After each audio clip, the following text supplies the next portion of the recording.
Hello, everyone. Sorry for the delay. Uh, I welcome our young enthusiasts to our IADP Asteroid Search campaign. I'm Dr. Meela Mitra, Academic Head of STEM and Space. And with me is Arjun Gulia, who is going to be the coordinator in charge of STEM and Space's conduction of the Asteroid Search campaign. So let's find out today, what is the Asteroid Search campaign about?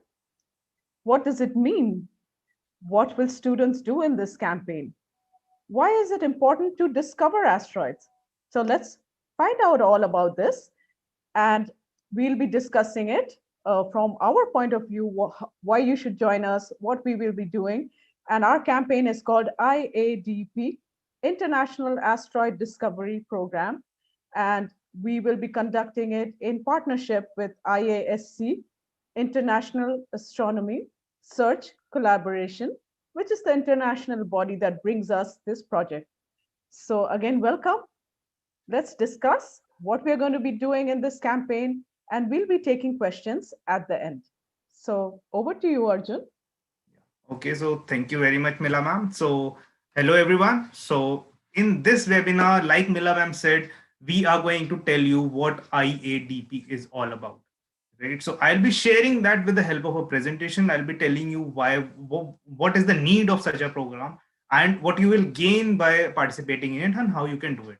Right. So let me share my presentation. And if you have any questions, don't hold back. Just ask your questions in the chat, in the YouTube chat, and we will be taking those questions at the end, like Milam said. Right. So let me just share it.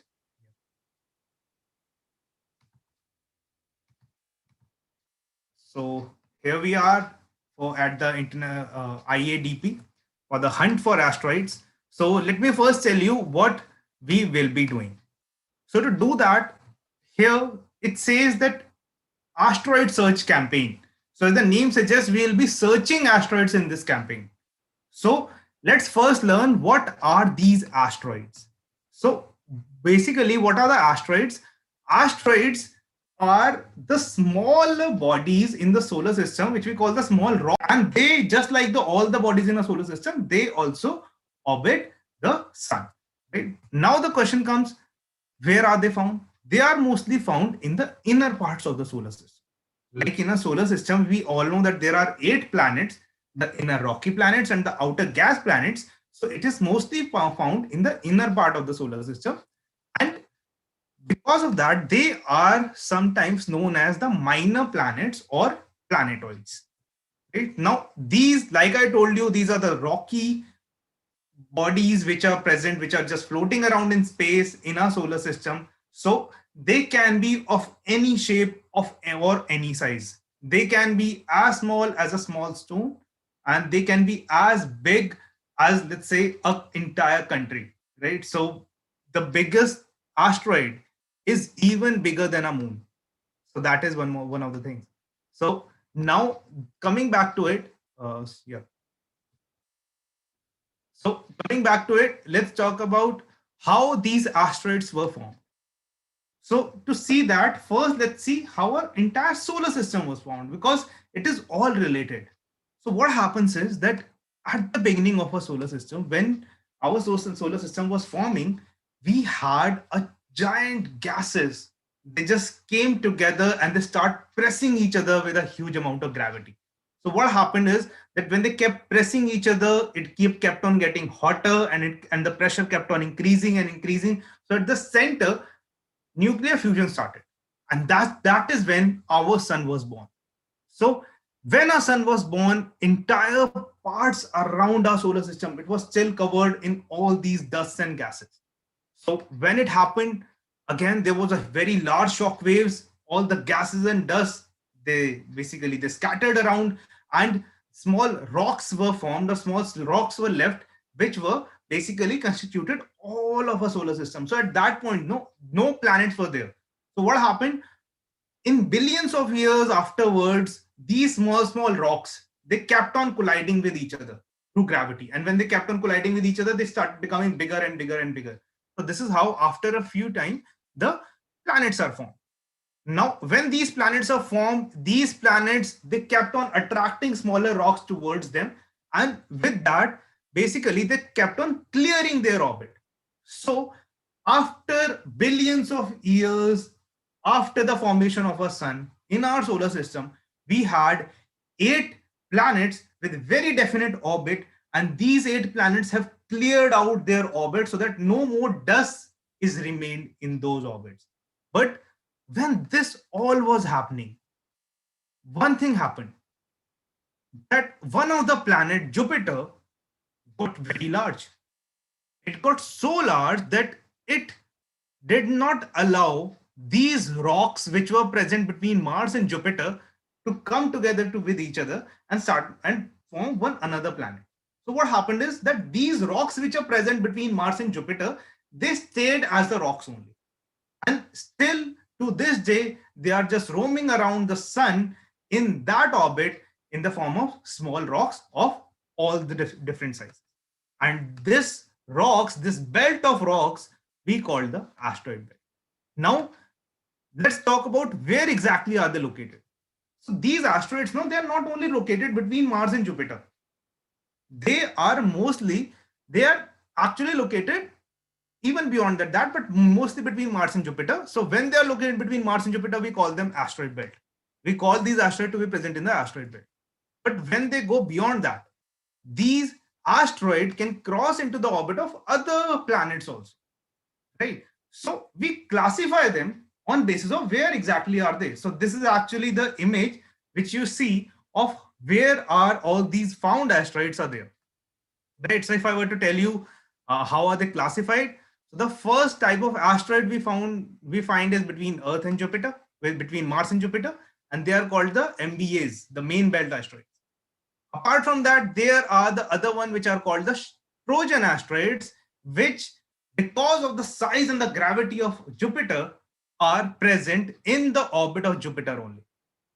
So they are present either some distance beyond it or following it by some distance, right? So these asteroids which are present here, they are called Trojan asteroids, and they are a bit rarer kind of asteroids. But then comes a bit dangerous kinds of asteroids. So these asteroids are called NEOs, near Earth objects. And why is that? Because unlike the Trojan asteroids, these asteroids are now coming towards the orbit of inner planets, that is Earth, Mars, Venus. So they are coming towards the orbit of these planets, right? So when they come in towards the orbit of these planets, there is a huge chance they can collide also. They can collide with these planets also, right? So do we know any instances like this happening? Obviously we do, right? So these objects are called NEOs, and these are the ones which are dangerous to us. So if you see over here in this image, you see these red asteroids which you see. These are the NEO asteroids, and these small 3 rings at the center you see, these are the rings of the inner planets like Mercury, Venus, and Earth. So you can see that Earth is not safe from these asteroids. Now let me tell you how deadly these asteroids can be. So this is the edge-on view of these asteroids. So how deadly this can be, you can easily know that by remembering this event, the extinction of dinosaurs. So millions of years ago, what happened? One asteroid, one such rock, it came and it collided on the Earth's surface. Now these rocks are very big, and believe me when I say that these rocks are big, they are like kilometers big. And when such a kilometers big rocks come at thousands of kilometers per second, at that speed, if they come and they collide on the surface, they create a force or a momentum much larger than the 1,000 nuclear bombs put together. And this is what caused the dinosaurs to go extinct. Now, who's to say that this event cannot happen again? And this is the reason that these thousands of asteroids are still here around the Earth. And this is the reason that we want to keep on finding new of these asteroids, because we never know when the next one will come and from which direction it will come. But we know it is a threat. So it is up to us to find these asteroids, to find these rocks. So then the question comes, how do exactly we find them? So there are basically 2 ways of finding them. First way is finding them through ground-based telescopes. So we have very huge telescopes all over the world. So what we do is we observe the night sky, and one of the tasks what we do from these telescopes is we try to find these small asteroids in the sky. Now these asteroids are actually pretty hard to find. Reason being they're actually pretty small. Also, they don't even emit the light, right? So the scientists have to work very hard to find them. And second is using infrared telescopes. Now what happens is that when they use the ground-based telescope, there is a lot of data and the scientists are not able to find all the asteroids through that data. That is when the program like IASC comes in. So in this program, basically what happens is in this kind of program, we use the citizen scientists like you guys to come and help the scientists to find such asteroids. So to tell you more about the IASC and the citizen science program to find to locate the asteroids, let me take you back to Mila map. So yeah. So hello everyone. I hope you understood some about why we need to discover asteroids, why they are important, and why they propose a threat. So, and we do hear about asteroids as a near miss pretty often, and some of the asteroids have even come very close to Earth, and it's closely followed in the news. And many professional organizations track such asteroids just for this purpose. So let's find out what is IASC and how we come into the picture.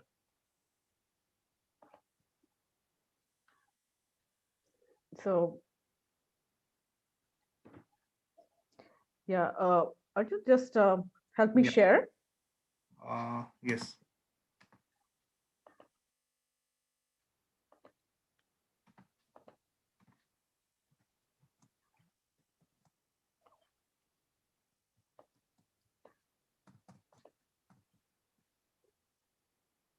Just a minute.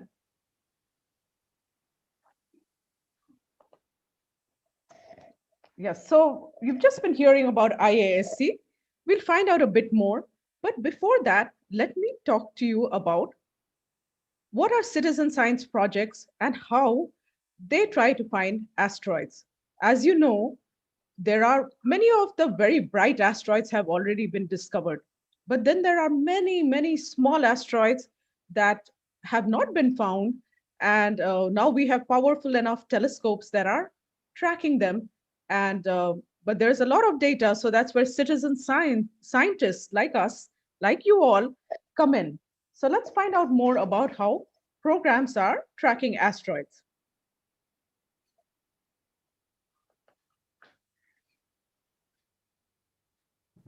How do we spot near-Earth asteroids? To start, survey telescopes scan the sky. When multiple pictures of the same spot show a speck that's moving, computers automatically check it against a database of known objects.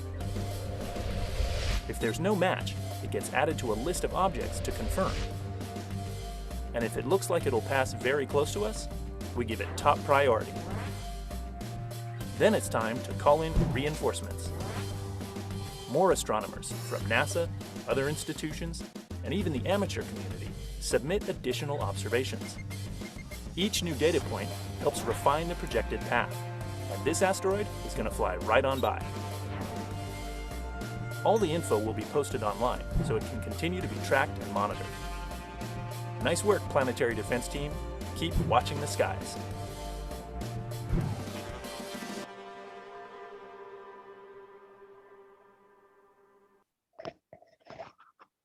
Okay, so we found out a bit about how such programs continuously track asteroids, and then there's a lot of data.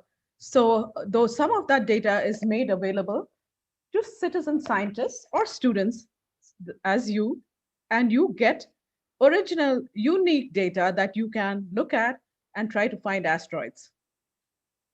So let me mention first IASC, International, it stands for International Astronomical Search Collaboration. They are an educational outreach program, and they are one of the programs that collect data from such telescopes and observatories and make it available to students in high schools, middle schools, and in colleges. So Professor Patrick Miller is the director of IASC, and he has been coordinating this program. He has been heading this program for many years. And today we have a special treat. We will hear from him. So what does IASC do? IASC provides high quality astronomical data to students around the world. So our students will be participating in April and May, but IASC does have campaigns going on through the year from January to December, and every month it's made available to special universities or countrywide. Uh, there are countrywide campaigns. So when you see their website, you'll see that they have a lot of students participating and even amateur astronomers. People are very excited about being part of such programs. So students like you are able to make original discoveries and participate in hands-on astronomy. Now keep in mind that it's hard to get your hands on real-time astronomy data unless you're a PhD student or at least an undergraduate student.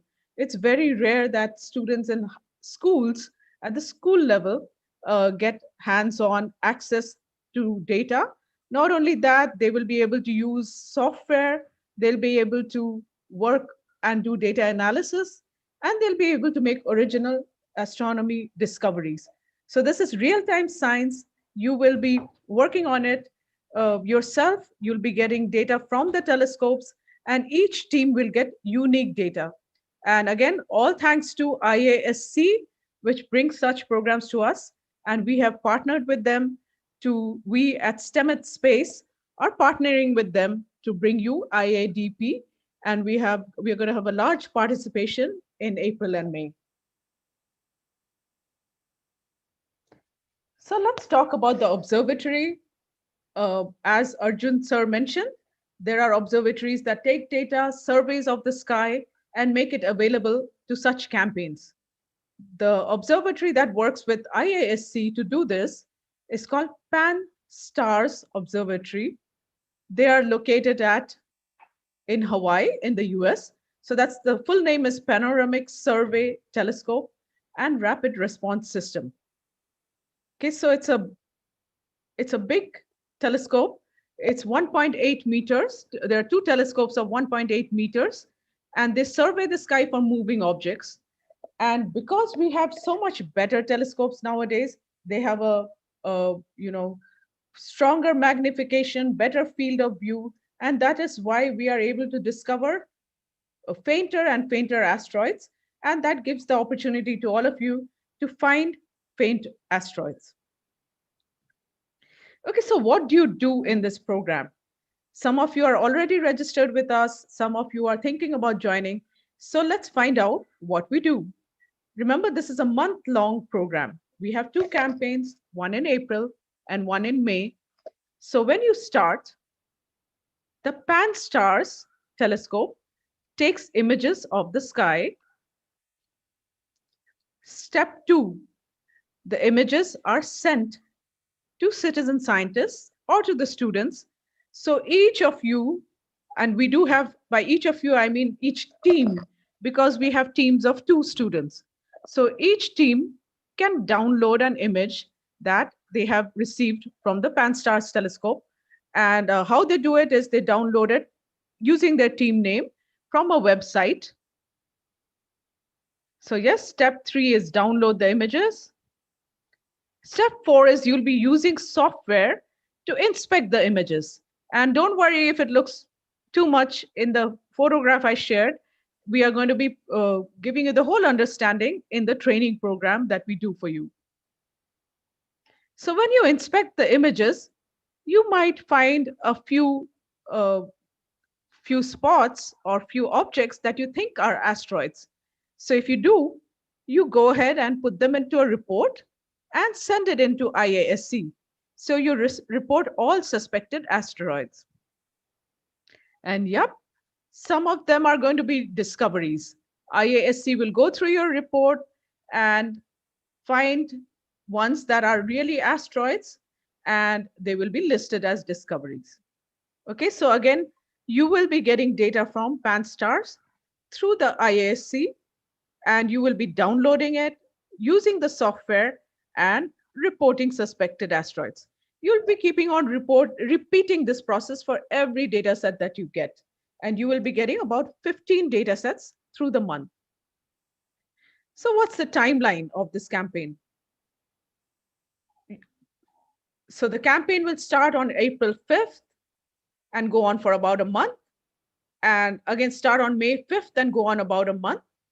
And about 10 to 5 days before the campaign, you will be getting a training session with us.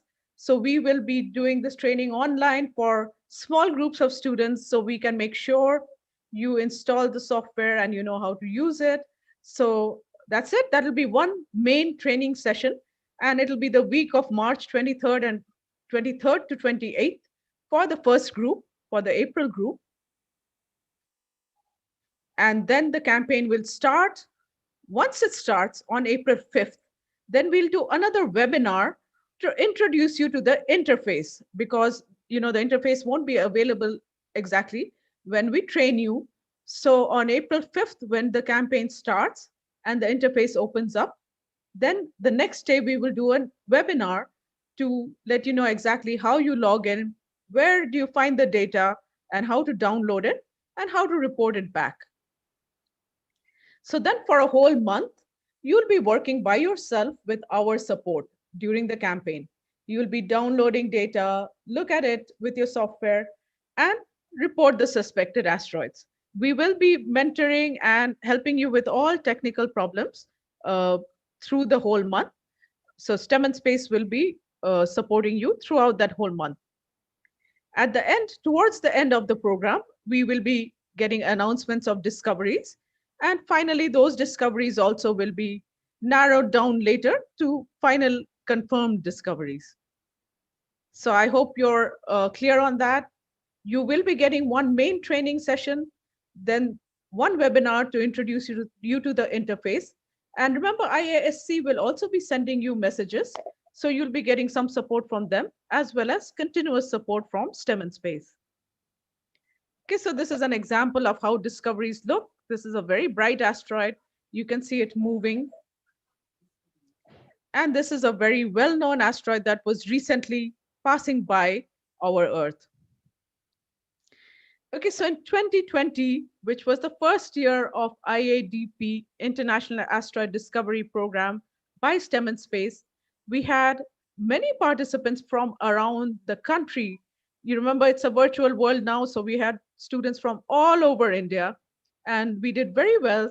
We had 380 initial discoveries, and 18 of them were confirmed discoveries. And here I've shared a couple of press coverage, and the Indian students discovering asteroids is indeed interesting news, because that's not something you hear all the time. And we were covered by different media. So looking forward to all of you joining and also making discoveries with us. Okay, so we do have a message of encouragement from IASC, from Dr. Patrick Miller, the director of IASC, and from Cassidy Davis, who is the coordinator of IASC, and you will be all getting emails from her.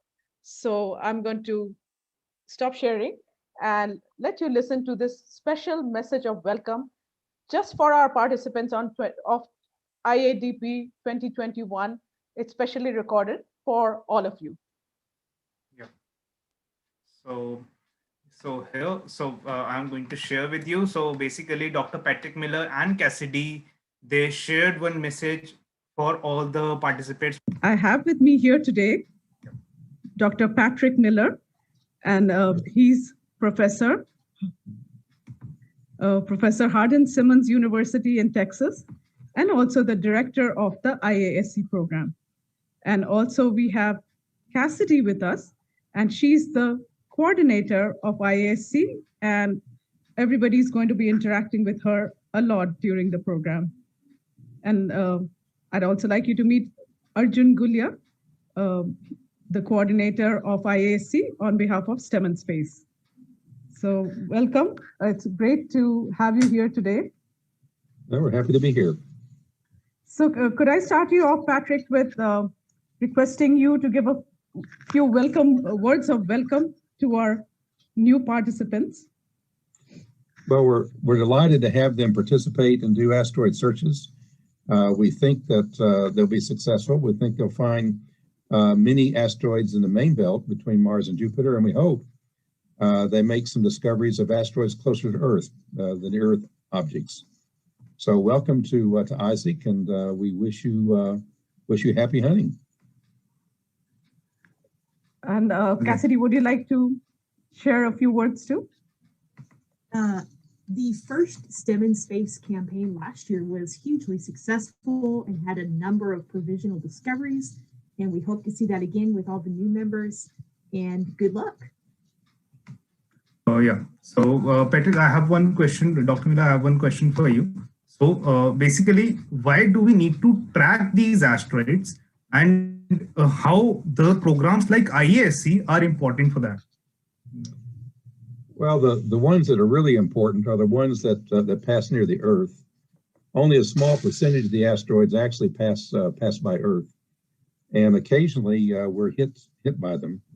One large enough to do some serious damage, and so it's important to keep track of those near-Earth objects.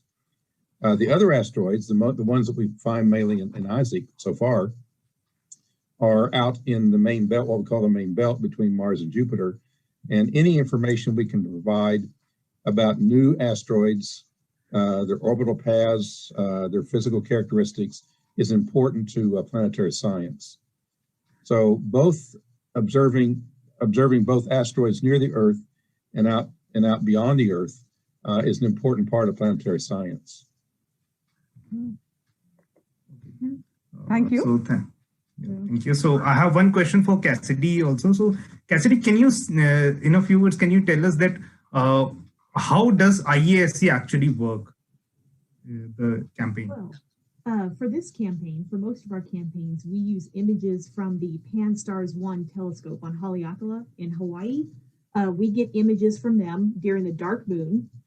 We then provide the images to the students, and the students use Astrometrica to search for moving objects that are unknown, which means they've not been seen before.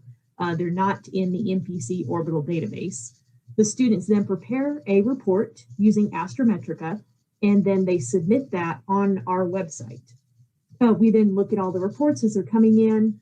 We determine what's a preliminary asteroid, and then we notify the teams. We have a discoveries page on our website that will keep track of all of the discoveries during the campaign.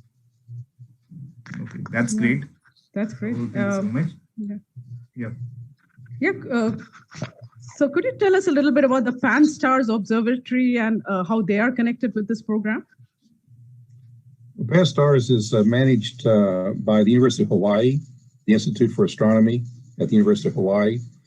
The telescope itself is located in Haleakala, which is a large mountain on Maui, the island of Maui. It's not the world's largest telescope. It's only, I think, 1.8 meters in diameter, but it does have the world's largest digital camera, current digital camera attached to it. And it takes images that cover wide areas of the sky over short periods of time, does it very quickly. PanStars provides to Isaac access to those images. We download those images using a cloud-based pipeline and then process them and process the images and distribute them out to the participating groups and schools and astronomy clubs and so on that participate in the search campaigns. So we've been working with PanStars since 2010. We're also working with the University of Arizona. The Catalina Sky Survey does something very similar with other telescopes in Arizona near Tucson. So we work with these professional observatories to provide the data from their telescopes out to the participants in the Isaac search programs. Okay. Yeah. Thank you for sharing that. And could you just give a few few words on how you advise the students, some closing advice for how the students should participate. Well, I would just say pay attention during training. Most importantly, have fun. You're not being graded on this. Being a citizen scientist isn't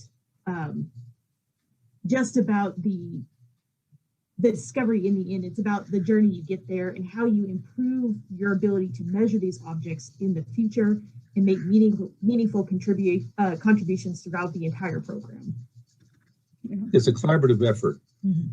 We have anywhere from 200 to 300 teams that participate during a campaign. Each team gets its own set of images. We don't overlap those, and so it's a collaborative effort to search through these images and make these discoveries. And many of these observations that are detections that are made were not actually observed by the observatories themselves.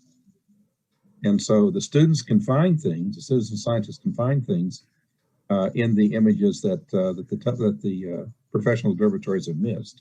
And those are important observations. And if you're patient and persistent, you'll find them.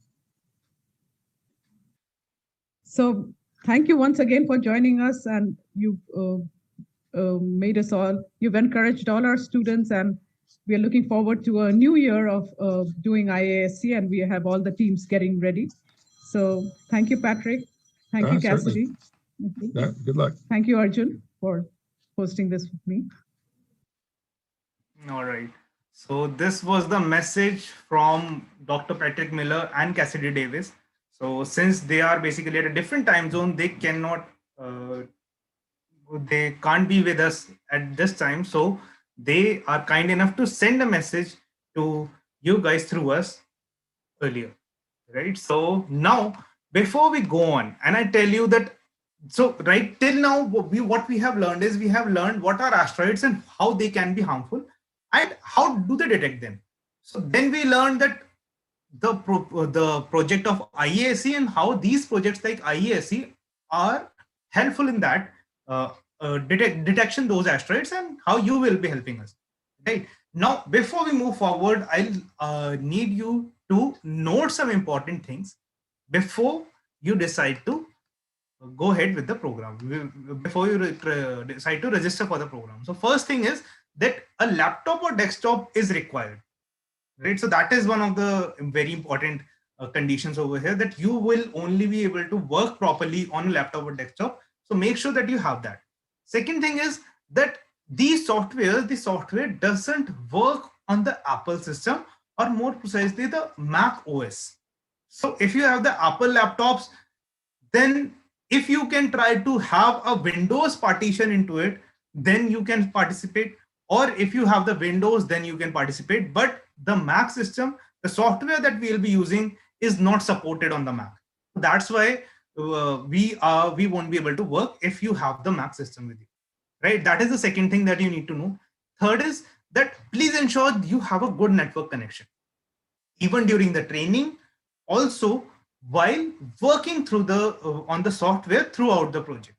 So during the training, we will let you know that why a good connection is required in this, right? So, but make sure that you have the good connection whenever you are working on the project. That is third. Second is the next thing that you need to note is that make sure that you register through your personal mail ID only. Don't register with your school mail ID or your teacher's mail ID, right? Make sure that the email ID that you put to register is accessible to you. Reason being, all the communication from us as well as the IASC will be on that email ID only. So once the program has ended, they will keep on verifying your data and they will keep on verifying. And after some time, you will get to know the results of your discoveries. So that information is also shared with you through that email ID only. So make sure that you have that email ID with you, and it is preferable if it is your personal email ID. Then the last thing is that it is a team-based project. So even though it is a project, you won't be working on it individually. It is a team-based project where every student, every team is going to have 2 students. So if you have a friend with whom you want to participate, when you connect with us, when you register with us, do inform us.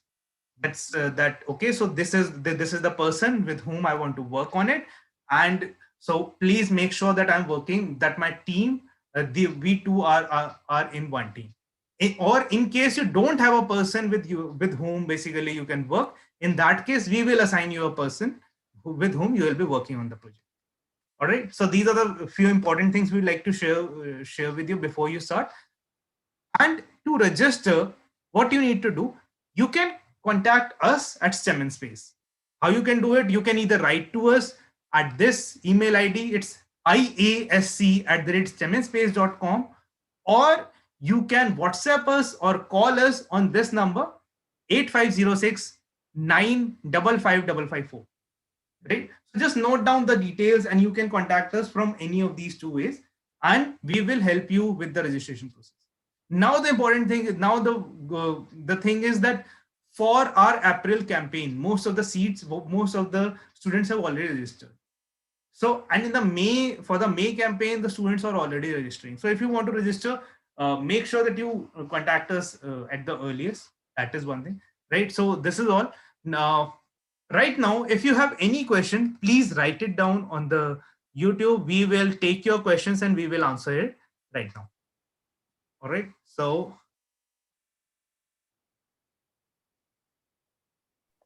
Yeah, I think we have a few questions. yeah, And just to revise, I hope all of you got from us what the program is about. And as soon as you register, a few days after that, you will be given a training date. And based on that training date, you will join the training with your laptop, and we will guide you through the whole program. And we'll tell you how to install the software. You'll, in fact, do it with us in the training, and how to download data and use the software. So everything you'll do with us. And we'll do a special webinar when your campaign starts, just to revise you of how to use the interface. So yes, one of the students asked, is the material still going to be available to you? Yes, the guides and the software will be available to you, but of course you'll only get new data while you're in the campaign for that month. So I hope that answers your question. yes. And Arjun, so go ahead, let's take some questions. Yes, so let me take some questions. So one question I'm getting is, one student said, sir, I've already registered. Do I need to register again? No, you do not. If you have registered, you will get the communication from our end and you will be in the project, right?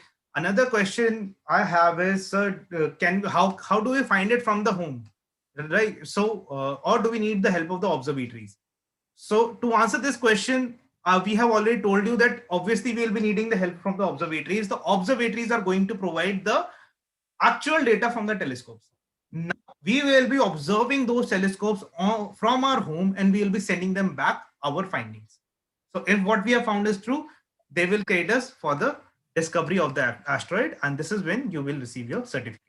So yeah, so students do not have to communicate with the observatory. Yes. The observatory gives the data in, in a large set to IASC. IASC allocates it to all the teams that are in our campaign, and we will be giving them the team names with your names and your email IDs, and you'll be getting, you'll be seeing your name on the website, your team name, and you'll be able to download data and send it back to IASC.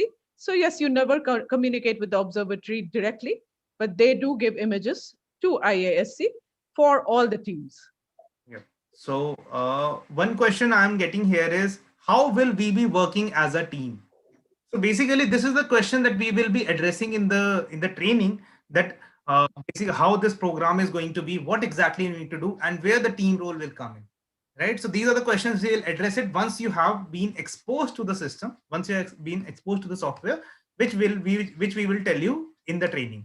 Right. So then next question is, do we need the telescopes though? No telescopes are required in it. Right. So basically, obviously, you are getting the data from a telescope. No additional telescope is required from your end, because that will mostly be the optical telescope. You will see astronomers nowadays, they don't basically they don't see from the optical telescopes as much as they do the research work on their laptops. So the taking the data from the images, that is the work of bigger observatories and the space telescopes. All they do is they analyze the data. And in this project, you are going to do the similar thing only. You will learn how to analyze that data rather than seeing it through the telescope. All right. So that is it going to be about. Can we use material even after the campaign is over? So yeah, that's what I kind of addressed that. Yes, yeah. you will be getting the guides and the software will already be available to you, but you will not be getting new data once the campaign is over. But yes, we are going to be giving you guides and a lot of help. So some of that will still be available to you when the campaign is over. So another question I'm getting here is, won't we be receiving any sample data before we receive actual data from the observatories? Yes, we will. Before you will receive the actual data after the training, we will be giving you some sample data to work on yourself, to get yourself comfortable with it, so that when the actual data come, you are well aware with how the system works. Right. So this all is the part of the training. We will be telling you what everything is and how you will be able to work through that. So that will be covered with us. Right. So again, yes, some of you are asking about the teams. So each team will be 2 students. So it's a team of 2. And if you have preferences, then make sure your friend is also registered. And if they have registered, you can let us know at the same email ID that I prefer this teammate. And if we don't get that information from you, then we will partner you with somebody and you will have to coordinate with them. So that's not an issue. But if you have a preference, do let us know right now. And the team will have to coordinate because you will have to send one report per team.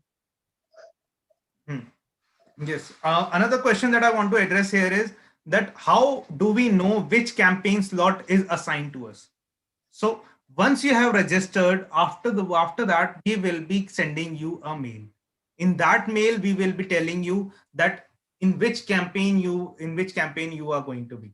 So we have right now we are the registrations are for 2 campaigns, the April and the May.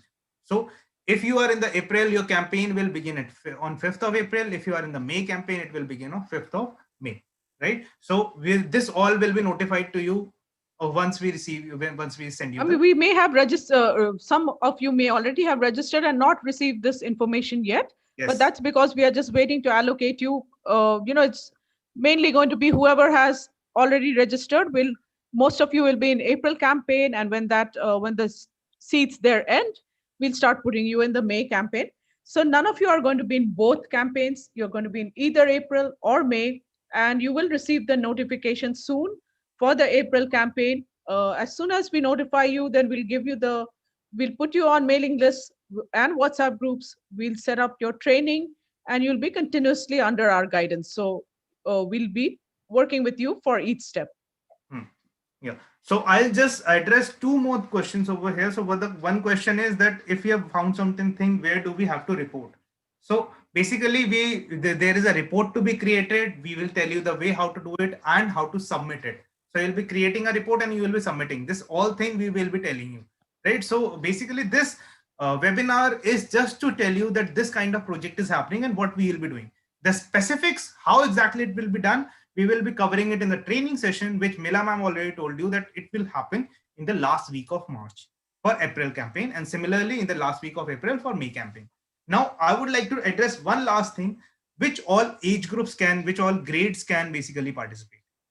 As you all know that it is a bit of a complicated, this is a actual software on which astronomers are working. So we won't be able to, you won't be able to grasp everything if you are in a very lower grades like 1st, 2nd or 3rd, right? So we are taking registration from 6th grade onwards. So so basically, if you are interested and if you are in these grades, contact us, right? In other words, just contact us and we will clarify all your queries regarding that. All right. So yeah, and another good reason to join is every participant will get an international certificate from IASC and with NASA's name also on it. So that'll be a great thing for you to have. So do join us. Yeah. Yeah. All right. So I'd like to take I think, Arjun, there are a couple of technical questions that you and I Sure. should take. Sure. So we have one question that if asteroids are suspected, then what are the measures taken to avoid, or will we wait for it to blast? And that's a very good question because, and that's the story that a lot of movies are made out of. But Yep. See, that is the main reason that we are that these programs are tracking these asteroids and building up a database. And once an asteroid is observed, it's not let go. These orbits are continuously tracked. So you can so there are softwares and telescopes that are continuously tracking all the asteroids that have been discovered, and you can find out where it is. You can exactly find out where an asteroid is today if you look at some of these programs. So based on that, we are building up databases. We have more and more asteroids tracked. But yes, if there is a threat, we do not have the technology yet. But the technology that scientists are working on uh, involve the use of spacecrafts or missiles to deflect the path of asteroids. Even by a bit, if you deflect it, it will probably not hit Earth. So that's the kind of technology we are looking at, to deflect it, not to explode it. And also, the other thing is that if asteroids are very small, then they will probably only impact a small area and create an impact crater and only hurt the very small local community. And that is where a warning will be of use, because you'll be able to do something about it. So, yeah, small asteroids will not cause much of a problem, and the bigger asteroids are still a problem, which is why we are, doing the research to track it and also how to deflect it. yeah. So I guess, ma'am, these are all the questions. So if you have more questions, write us on your on an email ID that we just shared with you, right? Or write it on a number, WhatsApp us on the number which we just shared, and we will be happy to clarify all your doubts before you register. And remember, this is mainly, please ask just your questions about the program. The technical questions about how everything will work will still be addressed at our training. So if you do register, we'll answer all your questions then. So don't worry about it. We'll help you. We'll hold your hand, and you'll have a lot of fun using the software and discovering asteroids. Yeah. All right, ma'am. So with that, So I think with that, I hope you've got an idea of what the program is about, and all of you have so many questions, and you all sound very excited. So in your chat, so we are looking forward to meeting all of you at the training and working with you one on one. So you'll get the chance to discover asteroids also. So with that, thank you all of us for joining. Thanks, Arjun, for hosting us through this session. And we look forward to all of you joining IADP with STEM&Space. So do register as soon as possible, because our trainings will start pretty soon for the April campaign. okay. So yeah. So thank you, ma'am. Thank you everyone for joining. So hope to see you soon.